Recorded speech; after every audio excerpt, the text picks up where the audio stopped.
আমার নাম তাসমিয়া। ঢাকার একটি বিশ্ববিদ্যালয়ে পড়ি, ছুটিতে গ্রামে এসে থাকি আমাদের দাদা-দাদির বাড়িতে। সেখানে অনেক আত্মীয় আসে, কিন্তু আমার চোখ আটকে গেছে শিউলি চাচির দিকে। আমরা দূর সম্পর্কের আত্মীয় হলেও তার উপস্থিতিতে কিছু অদ্ভুত শানিত আনন্দ বোধ হচ্ছিল। এক বিকেলে উঠোনে চা খাচ্ছিলাম, সে পাশে এসে বসল। তুমি তো শহুরে মেয়ে, গ্রামে এসে কেমন লাগছে? সে হেসে বলল। আমি বললাম, ভালোই লাগছে, কিন্তু অপরিচিত মনে হয় কি তার হেসে বলার ভঙ্গি মনে গেঁথে গেল। পরের কয়েকদিনে আমরা একসাথে পুকুর পাড়ে হাঁটতে গেছি, বই নিয়ে বসেছি গাছের নিচে। কথায় কথায় বুঝতে পারতাম তারও চোখে কিছু অনুভূতি আছে, ভালোবাসা না, কৌতূহল না, কিছু অদ্ভুত টান। কিন্তু কেউ যেন কিছু না বোঝে, তাই আমরা নীরবতায় একে অপরকে বুঝেছি। একদিন সন্ধ্যায় সে বলল, তাসমিয়া, তুমি কি কখনো ভেবেছ মানুষের অনুভূতি সবসময় সঠিক হয়? আমি চুপ করেছিলাম, উত্তর দিতে পারিনি। সেদিন রাতে রুবেল ভাই আমাদের দিকে সন্দেহের দৃষ্টি দিচ্ছিল। মনে হচ্ছিল আমাদের এই ছোট্ট মনের টান কেউ জানলে হয়তো ঝড় উঠবে। পরের দিন সে আমাকে বলল, তুমি আর চাচি কি নিয়ে এত কথা বলো? আমি হেসে বললাম, শুধু পড়াশোনা আর গ্রামের গল্প। সে হেসে বলল, আচ্ছা, আমি কাউকে বলবো না, তবে সাবধান থেকো। খুব মনে হচ্ছিল আমাদের মনমনের টান যেন ধীরে ধীরে বড় হয়ে যাচ্ছে, কিন্তু কোনো ঝুঁকি ছাড়া প্রকাশ করা যায় না। সেই ছুটি শেষে আমাদের বিদায়। ঢাকায় ফিরে আসার সময় চোখের কোণ দিয়ে আমরা একে অপরকে দেখেছি, মৃদু হাসি ও দৃষ্টি বিনিময়। মনে হচ্ছিল আমাদের প্রেম শুরু হয়েছে, নীরব, সংযমী, কিন্তু গভীর। আমরা জানি সামাজিক নিয়ম মেনে চলতে হবে, তবুও সেই অনুভূতি থাকবে চিরকাল। ঢাকায় ফিরে আসার পর মনে হচ্ছিল শিউলি চাচির উপস্থিতি আরও কাছে চলে এসেছে। কলেজের ব্যস্ত জীবনের মাঝেও আমি তার কথা বারবার মনে করি। আমরা ফোনে বা বার্তায় কথা বলতাম না, শুধু মাঝে মাঝে ছোট ছোট চিঠি লিখতাম, নীরব ভালোবাসার ভাষা। চিঠিগুলো পড়তে পড়তে আমার হৃদয় অদ্ভুতভাবে তাড়িত হতো। একদিন ছুটিতে আবার গ্রামে যাওয়ার কথা ছিল। গ্রামে পৌঁছে দেখি শিউলি চাচি উঠোনে বসে বই পড়ছে।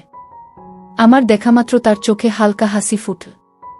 আমরা একে অপরকে চুপচাপ দেখেছি, কোনো শব্দ ছাড়া। সেই নীরব দৃষ্টি দিয়েই আমাদের গল্প এগোচ্ছে।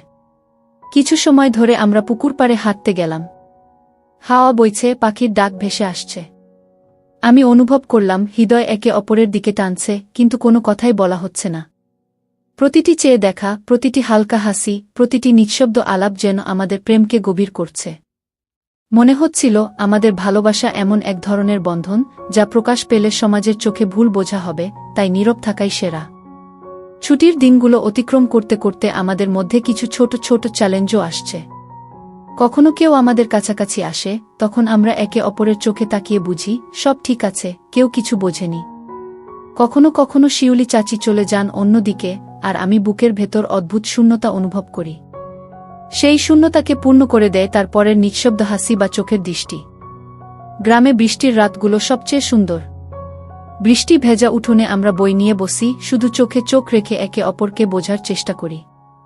বৃষ্টি আর হাওয়ার শব্দ আমাদের নীরব প্রেমের সাক্ষী। কখনো মনে হয় যদি কেউ আমাদের চোখে চোখ রাখা বা হালকা হাসি বুঝে ফেলে, পুরো গ্রামীণ পরিবারে কেমন কাকতালীয় বিভৎসতা তৈরি হবে। কিন্তু আমরা হাল ছাড়িনি। প্রতিটি দিন শেষ হলে আলাদা হতে হয়। ঢাকায় ফেরার পথে মনে হয় আমরা এত কাছাকাছি থেকেও একে অপরকে নীরবে ভালোবাসছি। চিঠি, চোখের দৃষ্টি, ছোট ছোট হাসি, সব মিলিয়ে আমাদের প্রেম ক্রমেই গভীর হচ্ছে। আমরা জানি সামাজিক নিয়ম মেনে চলতে হবে, তবুও এই নীরব প্রেম চিরকাল থাকবে। মনে হচ্ছে আমাদের ভালোবাসা কোনো ভাষায় প্রকাশের প্রয়োজন নেই, শুধু নিঃশব্দ বোঝাপড়া যথেষ্ট। প্রতিটি দিন, প্রতিটি মুহূর্ত আমাদের সম্পর্ককে আরও মজবুত করছে। আমাদের মধ্যে ধীরে ধীরে জন্ম নিয়েছে এক অদ্ভুত বন্ধন, যা সময়ের পরিক্রমায় আরও দৃঢ় হবে। আর আমরা জানি যতই জীবন এগোচ্ছে, এই নীরব ভালোবাসা আমাদের মধ্যে চিরকাল বাঁচবে। গ্রামের ছুটি শেষ হওয়ার আগে কিছুদিন বাকি। শিউলি চাচি এবং আমি জানতাম সময় দ্রুত চলে যাচ্ছে। প্রতিটি সকাল, প্রতিটি বিকেল আমাদের জন্য অমূল্য। আমরা পুকুর পাড়ে হাঁটছি, বই পড়ছি, আর কখনো শুধু নিঃশব্দে একে অপরকে দেখছি। চোখের ভাষা এবং হালকা হাসি আমাদের বোঝার মাধ্যম। একদিন হঠাৎ দেখি রুবেল ভাই আমাদের দিকে বেশি তাকাচ্ছে। মনে হচ্ছিল সে কিছু বুঝতে শুরু করেছে। আমি শিউলি চাচির দিকে তাকালাম, তার চোখে অদ্ভুত উদ্বেগ। সে আস্তে হেসে বলল, সাবধান থাকতে হবে, কেউ আমাদের অনুভূতি বুঝতে পারলে ঝামেলা হবে। সেই কথার পর বুকটা আরও দ্রুত ধক করে উঠল। আমরা চেষ্টা করলাম হালকা হাসি এবং চোখের দৃষ্টিতেই সব বোঝার, কিন্তু রুবেল যেন ক্রমে আরও ঘনিষ্ঠভাবে নজর রাখছে। একদিন হঠাৎ একটি ঘটনা ঘটে। আমরা পুকুর পাড়ে বসে বই পড়ছিলাম, তখন হঠাৎ বৃষ্টির ফোঁটা পড়তে শুরু করে। সবাই ছাদে চলে গেছে, শুধু আমরা দুইজনই বাইরে ছিলাম। হালকা বৃষ্টির মধ্যে আমরা একে অপরের দিকে তাকিয়ে থাকি, আর মুহূর্তগুলো যেন স্থির হয়ে যায়। হঠাৎ রুবেল ভাই দেখা যায় আমাদের দিকে এগিয়ে আসছে। হঠাৎকার ভয়ে আমার বুক ব্যথা করে ওঠে। শিউলি চাচি হাত আমার দিকে বাড়িয়ে নীরবে ধরলেন।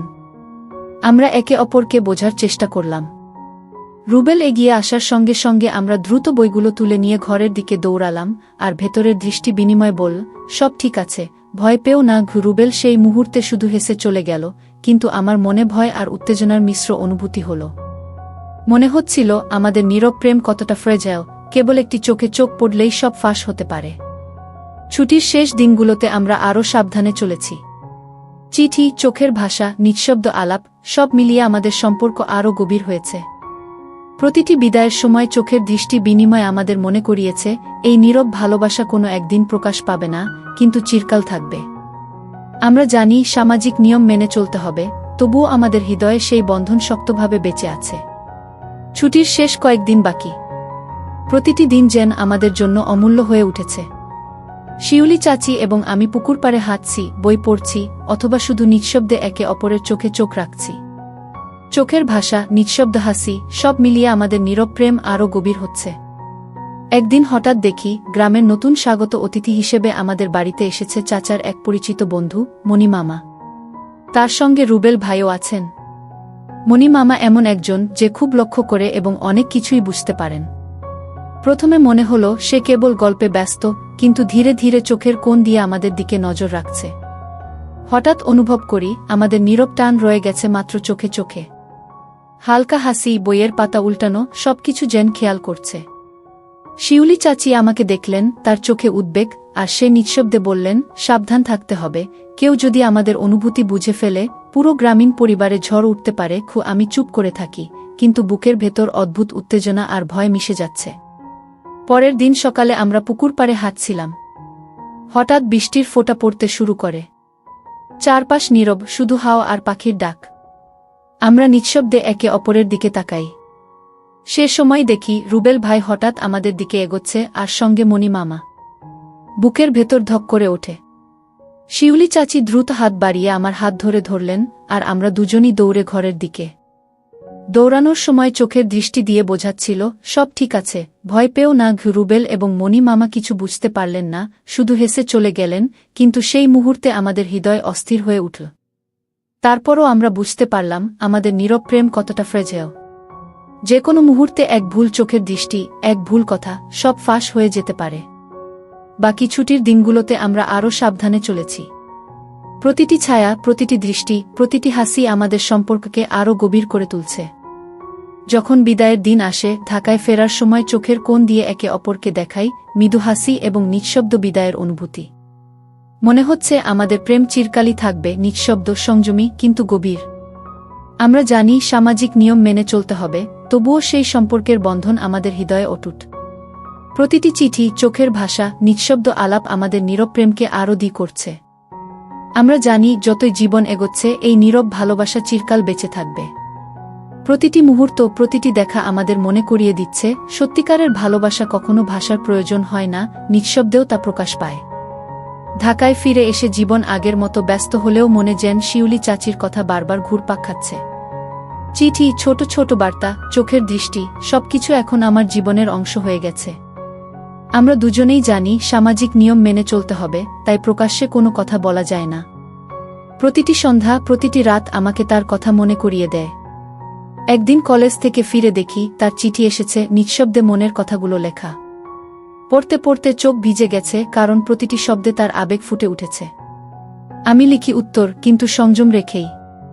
আমরা একে অপরকে চিঠি এবং বার্তার মাধ্যমে বোঝাই, চোখে চোখ রাখি, আর মাঝে মাঝে ফোনে হালকা স্বর শুনি। প্রতিটি মুহূর্ত যেন আমাদের সম্পর্ককে আরও গভীর করছে। সময়ের সঙ্গে সঙ্গে বুঝতে পারি আমাদের নীরব প্রেম কোনো ঝুঁকি ছাড়া শক্তিশালী হয়ে উঠছে। একদিন ছুটির সময় আবার গ্রামে গিয়েছি। পুকুর পাড়ে হাঁটতে হাঁটতে বৃষ্টি নামল। চারপাশ নীরব, শুধু হাওয়া বইছে। আমরা একে অপরকে চোখে চোখে বুঝলাম কোনো শব্দ ছাড়াই। মনে হলো এই মুহূর্তই আমাদের সবচেয়ে প্রিয়। বিদায়ের সময় আমাদের চোখে চোখ মিল, নিঃশব্দ বিদায়। ঢাকায় ফেরার পথে মনে হলো আমাদের প্রেম চিরকাল থাকবে, নিঃশব্দ, সংযমী কিন্তু গভীর। আমরা জানি সামাজিক নিয়ম মেনে চলতে হবে, তবুও হৃদয়ের বন্ধন অটুট। প্রতিটি চিঠি, বার্তা, চোখের দৃষ্টি আমাদের নীরব ভালোবাসাকে আরও দ্বিগুণ করছে। সময় যতই কাটুক, আমরা জানি এই নীরব প্রেম চিরকাল বাঁচবে, কারণ সত্যিকারের ভালোবাসা কখনো প্রকাশের অপেক্ষায় থাকে না, নিঃশব্দেই শক্তিশালী হয়। প্রতিটি স্মৃতি, প্রতিটি নীরব মুহূর্ত আমাদের মনে করিয়ে দিচ্ছে, ভালোবাসা শুধু হৃদয়ে অনুভূত হতে হয়, তা ভাষার উপর নির্ভরশীল নয়।